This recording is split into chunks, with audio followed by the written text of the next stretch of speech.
सुनेंगे, एक कहानी सुनेंगे। लाल की बंदर की कहानी सुनी है?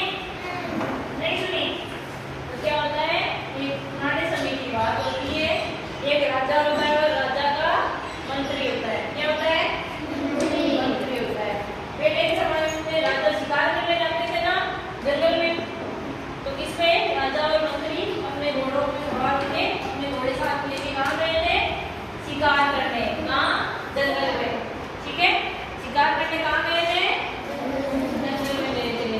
पहले बहुत देर तक घूमे तो कोई शिकार नहीं मिला, तो फिर समय था क्या था, उन्हें कोई शिकार नहीं मिला, तो वो थक हार के बैठ गए। क्या हुआ? बैठ गए। ठीक है, उन्होंने एक पेड़ की छांव के नीचे बैठ गए, अपने घोड़े थे उनको भी साइड में बांध दिया, तो जो घोड़ों का वो होता ना पूछता नहीं, वो घोड़ों के सामने उसी पेड़ पे क्या बैठा था? एक बंदर बैठा था। तो जैसे ही उस मंत्री को वो चले घोड़ों के सामने रखे, उसने क्या किया, ये मुट्ठी भर के पेड़ से नीचे उतरा, मुट्ठी भर के लेके चल गया पेड़ पे वापिस चढ़ने लगा। तो क्या उसके हाथ से बहुत सारे दाने थे उसके हाथ में, तो जैसे ही लिया एक दाना उसके हाथ से नीचे गिर गया। ठीक है, तो बहुत सारे तो थे मुट्ठी में, लेकिन एक दाना ही नीचे गिरा था। तो उसने सोचा ये तो बैठे हैं, क्या पता है एक दाना जो नीचे गिरा है वो भी उठा लूं। उसने क्या किया? लालच किया। मुट्ठी में तो था उसके पास, लेकिन जो एक नीचे गिरा उसके लिए उसने क्या किया? लालच किया। उसने क्या, जैसे ही इसको उठाने के लिए गिरा, बाकी जो हाथ में मुट्ठी भर के दाने थे वो सारे नीचे गिर गए। एक दाने के चक्कर में उसने सारे गिर दिए, और जैसे ही वो नीचे गिरे घोड़ों ने सारे गिर दिए।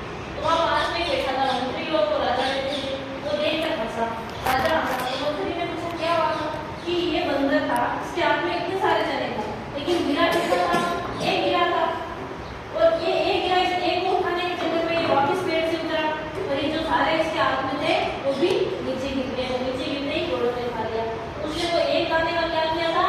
लालच किया था। मतलब वो एक को नहीं उठाता, लालच नहीं करता, तो उसके पास क्या रहे थे? मुट्ठी भर चने रहे थे, लेकिन वो नीचे उठाने के लिए जैसे ही उसने देखा वो सारे गिर गए, तो उसके पास क्या था? एक भी नहीं थे, सारे नीचे गिरे, घोड़ों ने खा लिए। उसने क्या किया? लालच नहीं, लालच के चक्कर में उसने सारे चनों से हाथ धोए। तो हमें क्या नहीं करना चाहिए? लालच नहीं करना चाहिए। इस कहानी से हमें क्या सीख मिली कि हमें लालच नहीं करना चाहिए। अगर हम जो मिला उसी में संतुष्ट होते तो हमें लाभ मिलता है। अगर वो बंदर जो एक मुट्ठी में दाना एक गिरा, उसका लालच नहीं करना, उसके पास भी चले होते, लेकिन उसने क्या किया? लालच किया। तो हमें क्या